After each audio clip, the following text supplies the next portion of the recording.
things before I get into the video. The first thing is going to be the £15 gift card giveaway.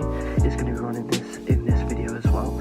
So all you got to do is just make sure you leave a like and a comment in the comment section. Obviously, wouldn't be a comment anywhere else. And I'll enter you into the giveaway. It will be run in my next video, which is going to be the next review video. So it'll be at the end of that.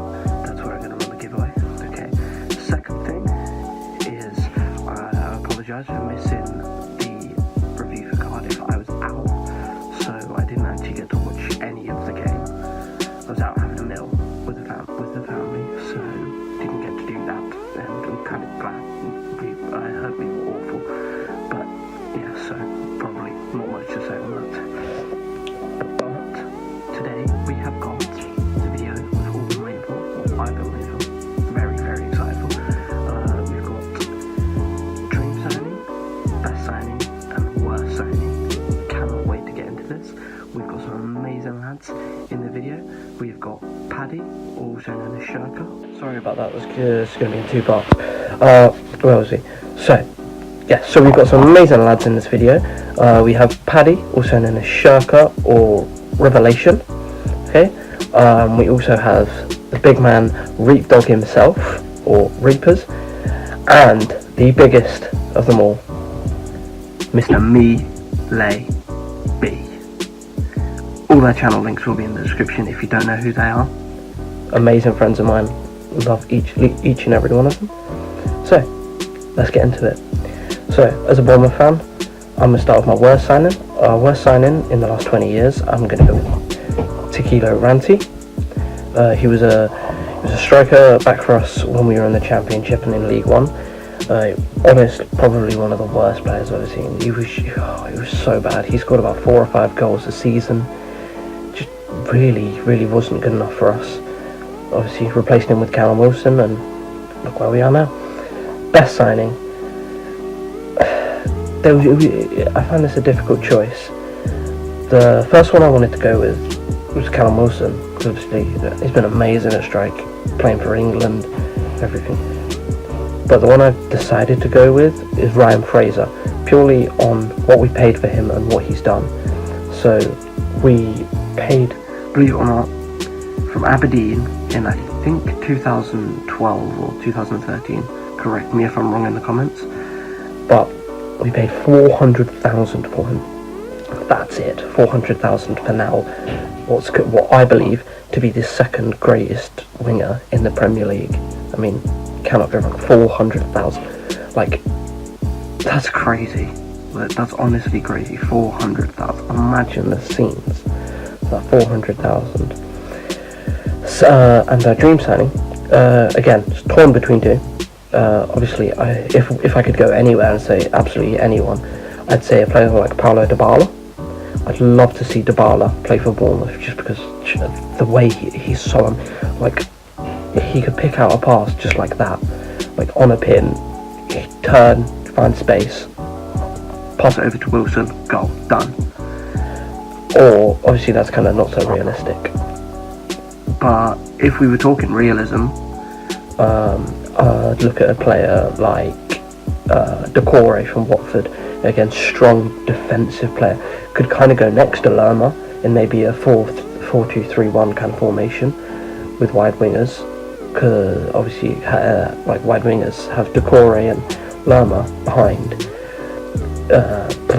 King, Brooks, Fraser, and then obviously in front of them Wilson. But yeah, that's just what I'm thinking, because I believe Decore is someone that we could get. Again, amazing signing. Would love to see Decore at the club, and it's possible, so you never know. Right, I'm gonna pass you on to the next guy. I believe it's Paddy. Right, ciao! Hi guys, my name's Shirka. I'm an Aston Villa supporter, for those of you that don't know. So I'm here to talk about free signings for Villa. So the signings have to be within the last 19-20 years. I've got best signing, worst signing, and dream signing. So I'm going to start with best signing. I think we're just going to go down like that. So we'll start with the best signing, and for me personally, it is Alan Hutton. Now, he signed him in 2011, and since then he's consistently made the team. And the only time he really seems to play badly is when he's playing out of position, which is usually when he's playing at left back. He seems to make more mistakes when he's playing on the opposite wing to when he's playing right back. When he's playing right back, he's absolutely brilliant. You know, he's on the ball, he's thinking about everything that he's doing, he's watching the player he's supposed to be manning, and he's watching runners running into his space as well, and he covers brilliantly. And for me, by far, we've had some cracking players. You know, we've had Ashley Young, we've had Gary Cahill, we've had Emil Heskey, Darren Bent. You know, these are all good players and have been fantastic at Villa. But for me, Alan Hutton is the one. He's very consistent when he's in the correct position, and he's old enough and experienced enough now that he's able to captain a team and take control of a game. So for the next signing, it is worth signing, and for me, it is Fabian Delph. Not because he's a bad player. I think he's a fairly decent player, especially now in his older age, playing at left back. He does brilliantly, and you've seen it in the England games, and you see it at Man City when he plays. He's a good player.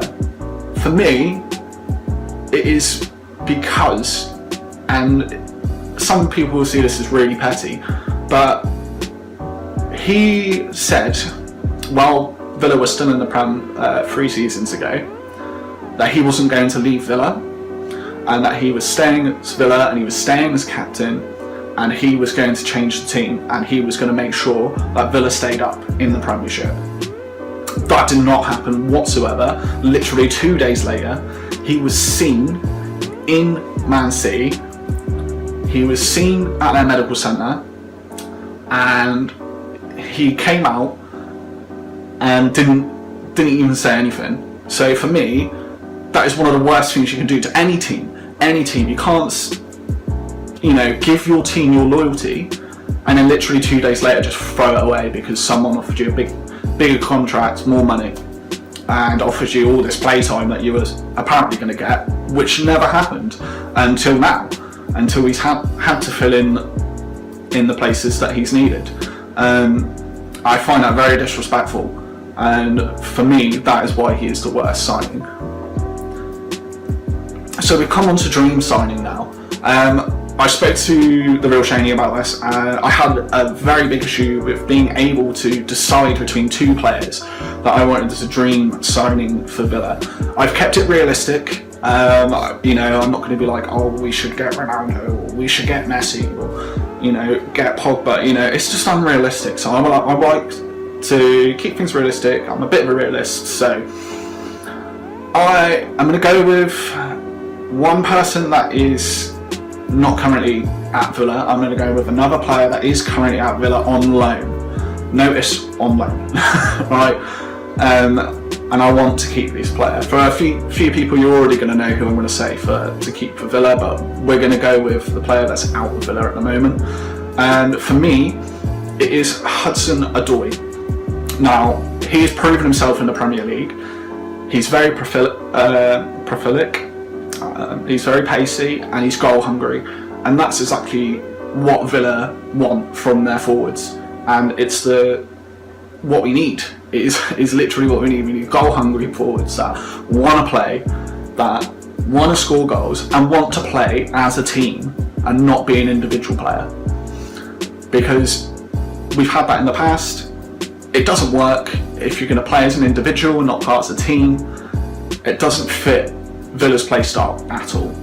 Now, my second one is Tammy Abraham. I know he's on loan from Chelsea at the moment, but if we were to get back into the Prem next season, he is one player that I want to stay at Villa. I want him to come back to Villa, and I want him to keep doing what he's doing, because he's doing fantastic. He's absolutely amazing. You know, he's the championship top goal scorer for one. He's very unselfish. Obviously at times he can be a bit selfish, but what forward isn't? He knows that if he hasn't got a clear shot on, or something that he goes, I could probably hit this and it could go in, and if it does, it'll be amazing, and it will be amazing. But if he doesn't feel there's a good enough shot, he will pass the ball and then work the space and try and get into a better position so he can score a goal, and I respect him for that. Well, those were my dream worst and best signings. What's cracking, people, and welcome to the real Shaney's channel. I guess this is not going on my channel, so hi, how you doing? I'm here to tell you a bit about Port Vale, worst, best, and dream signing. This is going to be great. So we'll start with the best, alright? The best signing is obviously Tom Pope. Now obviously he came to Vale, stayed with us for about 150 games, scored bangers, then he left.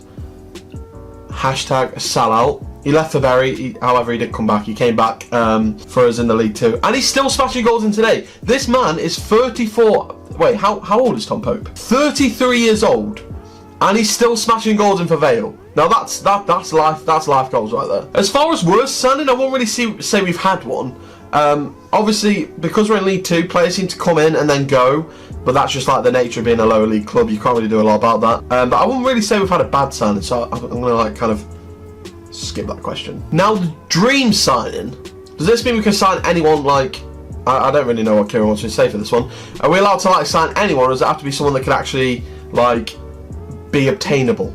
You know, I'll give you two, right? So dream signing, obviously like someone like Kante in the midfield spot to play their balls through to Pope would be amazing. Obviously, realistically, Kante is never going to come over to Port Vale, let's be honest. So I want to go realistic. And although it's probably not too realistic, I'm going to go Davies or Davis from Everton. He plays in that centre mid role. He's a good playmaker. I think that if he came to Vale, not that it's realistic that he would make some good passes. He'd be great in the centre mid. The problem with Vale is we've got Tom Pope up top. He's scoring bangers, but we've got no one to give him the ball. Like there just seems to be a problem. Like Vale players think, let's get the ball, bang up to Pope. It just doesn't work like that. We need someone to create in the midfield. We don't have that at the moment. But yeah, Tom Pope's best player, straight up. Dream player, Davis from Everton or Kante if there's no limit. And worst signing, I won't really say we've had one, because you know Vale hopefully one day will be up in the Premier League alongside Bournemouth. Kieran. Boys, signings and all that lovely stuff. So, I think I'm going to go with the worst signing that Manchester United have ever signed. I think in the current team, I'm going to go with Romelu Lukaku. Now, I'm not just going off of performance, I'm actually going off of the money that Man United spent. I feel like we could have done much more with the money that we paid for Romelu Lukaku.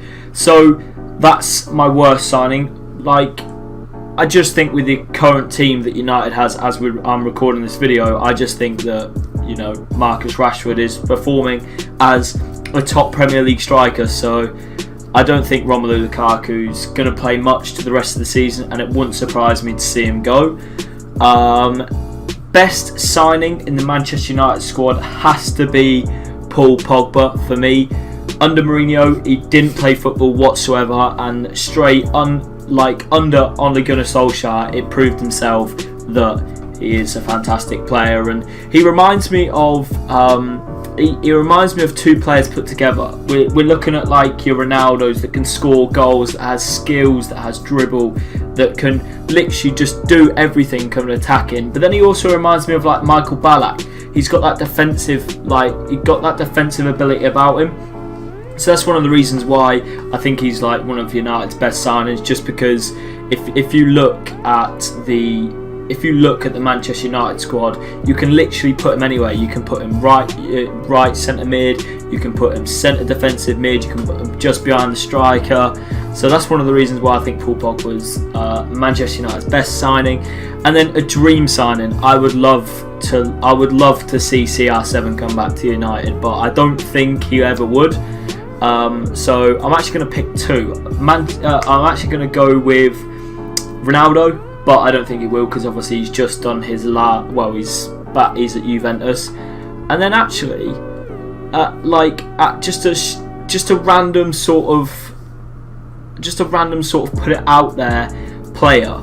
I wouldn't mind seeing Justin Kluivert, just because I feel like he's got a lot to do with like the way his dad plays football, and I think he's had a perfect like sort of basically admirer. Basically, like his dad, he's probably looked up to his dad and gone, well, you're a pretty decent footballer, so he's been trained the best. So Justin Kluivert would probably be a dream signing that I'd like to see to come to United, and just to see him work well in the Prem would be a nice thing. Even if it wasn't like in the United team that's now, like saying 2, 3, 4 seasons down the line, I think Justin Kluivert would be a pretty good one. So enjoy the rest of the video, and I'll see you guys in a bit.